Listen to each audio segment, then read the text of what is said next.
Assalamualaikum warahmatullahi wabarakatuh. Anak-anakku sekalian, marilah kita perhatikan nih, kita sekarang belajar tentang KD 3.4.1, yaitu menyelesaikan masalah yang berkaitan dengan persamaan dan bertidaksamaan nilai mutlak dari bentuk linier satu variabel. Jadi di sini kita nanti menyelesaikan masalah kontekstualnya. Jadi contohnya di sini. Jadi nanti ada sebuah contoh ini, perhatikan. Jadi kalau di sini sebenarnya apa sih? Kalau kita namakan apa tujuan kita? Tujuannya bisa dibaca di lembar aktivitas siswa pertemuan 34. Yang paling penting di sini untuk mencari atau menentukan model matematikanya, di sini ada 4 ya, istilahnya ada 4 kata kunci. Jadi persamaannya itu jika tandanya sama dengan, maka itu sebenarnya kita mencari optimum atau mencari nilai pada saat itu, atau nilai optimumnya, maka dia menggunakan tanda sama dengan. Tetapi kalau sebenarnya untuk keseharian atau untuk suatu saat waktu yang agak lama, yang tertentu itu berarti kita menggunakan tanda pertidaksamaan. Jadi seperti itu. Ini ada sebuah contoh di sini di dalam lembar aktivitas ini yang Bapak jelaskan ini. Warung laris manis mulai tahun 2001 dikelola oleh 4 bersaudara, yaitu Hasan, Amir, Rina, dan Rini. Sedang hasil keuntungan warung dibagi sama rata. Pendapatan rata-rata warung laris manis itu sebesar 700.000 per hari. Karena keadaan perekonomian di masyarakat yang tidak menentu, maka pendapatan di warung laris manis mengalami perubahan sebesar 250.000. Bagaimana model matematikanya? Jadi kita perhatikan. Jadi pertama, pendapatan optimum per hari warung laris manis itu berapa? Pendapatan optimum itu artinya pendapatan yang paling besar atau pendapatan yang paling kecil. Jadi kalau pendapatan, jadi di sini bagaimana model matematika dari pendapatan optimum warung laris manis. Yang B, pendapatan optimum per hari keempat bersaudara dari warung laris manis. Yang C, pendapatan optimum per hari Hasan dari warung laris manis. Yang D, pendapatan sebenarnya per hari warung laris manis. Yang E, pendapatan sebenarnya per hari keempat bersaudara dari warung laris manis. Yang F, pendapatan sebenarnya per hari Rina dari warung laris manis. Jadi diperhatikan di sini. Apa yang diketahui? Yang diketahui adalah pendapatan rata-rata warung laris manis adalah 750.000 per harinya. Perubahan pendapatannya 250.000. Jadi dari situ, dari yang diketahui itu kita akan mendapatkan sebenarnya adalah berapa nilai atau berapa pendapatan maksimumnya. Jadi kalau pendapatan maksimum itu adalah pendapatan rata-rata ditambah dengan perubahan. Jadi di sini ini rata-rata, ini perubahan. Pendapatan maksimumnya adalah 1 juta begitu. Pendapatan minimumnya itu adalah pendapatan rata-rata dikurangi dengan perubahan, sehingga berapa nilainya itu adalah 500.000. Ini kalau kita mau melihat atau kita melihat dari model matematika juga bisa. Jadi di sini pertama adalah model matematika dari pendapatan optimum warung laris manis.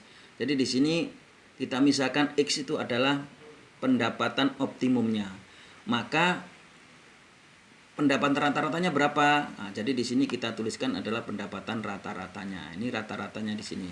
Jadi nanti kita tulis saja di sini adalah 750.000. Nah, sama dengan berapa? Ini adalah perubahan. Nah, ini perubahan kan tinggal nulis. Berapa perubahannya? 250.000 begitu. Jadi ini adalah model matematikanya. Kalau di sini yang B ini kan ibaratnya satu warung laris manis itu kita anggap sebagai satu kesatuan, sehingga di sini 1. Tapi kalau yang B ini kan di sini pertanyaannya adalah berapa pendapatan optimum per hari keempat bersaudara. Namanya keempat bersaudara, maka di sini kita tuliskan menjadi 4x. X. Jadi kalau satu warung tadi itu 1x, ini 4x. 4x di sini berapa? Nilainya 750.000 sama dengan 250.000 sama ya. Istilahnya ini adalah rata-ratanya, ini adalah perubahan. Jadi 4 kali di sini 750.000 dibagi 4 berapa? Dituliskan di sini. Hasilnya berarti 200. Ada di sini tetap 250.000. Jadi nanti kalau dibagi 4 dikalikan semua, nanti hasilnya berapa di situ. Nah, jadi model yang C, pendapat ini Hasan itu kan 1, berarti di sini Hasan itu adalah 1. Berarti nilainya adalah X dikurangi, ini adalah 750.000 dibagi 4 yang letakkan di sini nih. Karena apa?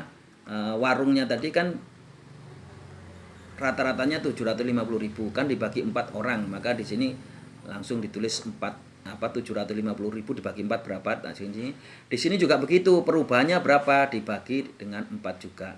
Sehingga di sini nilainya 750.000 dibagi 4, di sini pun juga 250.000 dibagi 4. Jadi nanti di sini ini yang B, pertanyaan yang B nanti akan sama dengan yang C, hasilnya itu sama, nilainya X-nya itu berapa, sama, seperti itu. Nah, sekarang yang D, pendapatan sebenarnya. Namanya pendapatan sebenarnya itu adalah pendapatan perharinya sebenarnya seberapa. Makanya di sini ada tandanya itu kurang lebih atau kurang lebih sama dengan. Karena apa? Di sini dia ini fluktuatif, sehari-harinya tidak sama, tidak tentu berapa kita tidak tahu. Tetapi yang jelas dia pastinya lebih dari yang paling rendah, kurang dari yang paling tinggi. Maka di sini sama ya. Warung berarti di sini X, anggap saja pendapatan warung. Di sini adalah rata-rata pendapatan warungnya. Terus di sini adalah perubahannya sama. Jadi seperti itu. Untuk selanjutnya semua penulisannya sama, dengan yang A sama dengan D, yang B sama dengan E, yang C sama dengan F. Nah, seperti itulah sebenarnya penulisan di dalam penulisan model matematika dari soal cerita yang kita dapatkan dari contoh soal nomor 1. Jadi sekali lagi di situ diperhatikan benar apa yang menjadi titik-titik penting. Jadi titik-titik pentingnya di sini adalah untuk membuat model matematika itu adalah optimum, rata-rata, sebenarnya, perubahan. Kata-katanya cuma itu. Itu untuk membuat persamaan maupun pertidaksamaan nilai mutlak di kehidupan sehari-hari. Ini ada contoh lagi yang kedua. Pak Laco nelayan penibung berjualan belacan yang dikemas dalam plastik berukuran 100 gram tiap kemasan. Dalam mengemas diperkirakan terjadi kesalahan penimbangan sampai sebesar 1 gram. Tentukan perkiraan berat kemasan maksimum, perkirakan berat kemasan minimum, model matematika berat optimum perkemasan belacan, model matematika berat sebenarnya perkemasan belacan Pak Laco. Dari permasalahan tersebut didapat berat kemasan ukuran yang dikehendaki itu adalah 100 gram. Kesalahan pengukuran sebesar 1 gram. Nah, jadi terus perkiraan berat kemasan maksimumnya adalah ya berat yang ditempatkan ditambah dengan kesalahan pengukuran. Dari 100 ditambah 1 adalah 101 gram. Berat minimumnya, berat yang ditetapkan dikurangi kesalahan pengukuran, jadi 100 dikurangi 1, 99 gram. Nah, yang maksimum adalah 101 gram, yang minimum adalah 99 gram. Sedang model matematikanya adalah optimum dikurangi ditentukan itu sama dengan kesalahan. Jadi model matematikanya dari berat model matematika dari kemasan belacan itu adalah X dikurangi 100 sama dengan 1. Jadi kalau diperhatikan ya, ini nilainya kalau X-nya ini 101, kan dikurangi 100 sama dengan 1. Kalau nilainya 99 dikurangi 100 negatif 1. Tapi tanda mutlak negatif 1 itu sama dengan 1. Maka ini menentukan nilai optimumnya. Jadi baik yang maksimum maupun minimum. Nah, sedang model matematika yang kedua pada sebenarnya dari kesemuan kemasan itu kan modelnya macam-macam, tetapi sekali lagi karena kesalahan pengukuran 1 maka dia antara 101 sampai 99 sehingga model matematikanya ditulis X dikurangi 100 harga mutlak X dikurangi 100 kurang atau sama dengan 1. Nah, seperti itu. Jadi inilah cara katakanlah kita menentukan model matematika dari soal cerita. Jadi kalau soal cerita Pak Laco nelayan penibung berjualan belacan yang dikemas dalam plastik berukuran 100 gram tiap kemasan dalam menguasai perkiraan terjadi kesalahan penimbangan sampai 11 itu artinya kalau kita mengukurnya itu kesehariannya maka kita menggunakan model matematikanya itu nilainya model matematikanya itu adalah harga mutlak X dikurangi 100 kurang sama dengan 1. Seperti itu. Tetapi kalau kita mau menentukan berapa maksimum minimumnya kita menggunakan yang sama dengan 1. Tapi kalau secara keseluruhan kurang sama dengan 1. Karena apa? Di dalam pengemasan itu kita tidak tahu apakah kesalahan pengukurannya itu istilahnya 1 persis atau 0,9-nya, 0,8-nya dan seterusnya. Jadi seperti itu.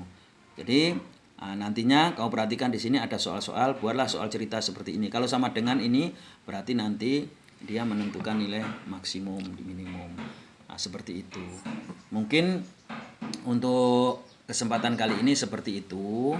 Mudah-mudahan apa yang Bapak jelaskan sudah istilahnya bisa dipahami. Kalau nantinya memang ada kurang jelas, mohon disampaikan lewat Classroom atau bisa lewat WA. Itu saja Bapak akhiri. Assalamualaikum warahmatullahi wabarakatuh. Berapa menit sekarang?